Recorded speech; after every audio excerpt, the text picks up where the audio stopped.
Hi guys, welcome back to our YouTube channel నాటి cutie Srikar. నేనైతే Flipkart నుంచి ఈ నైట్ సూట్స్ అయితే ఉమెన్ కోసం ఆర్డర్ చేశానన్నమాట.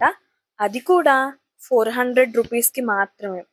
ఇవి క్వాలిటీ అయితే చాలా బాగున్నాయి. అలానే డిఫరెంట్ కలర్స్ కూడా అవైలబుల్గా ఉన్నాయి. ఇంకా అలానే షర్ట్కి కింద ప్యాంట్కి రెండిట్లకి పాకెట్స్ కూడా వచ్చాయన్నమాట. ఇవి ఎలా ఉన్నాయో మీరే చూసేయండి.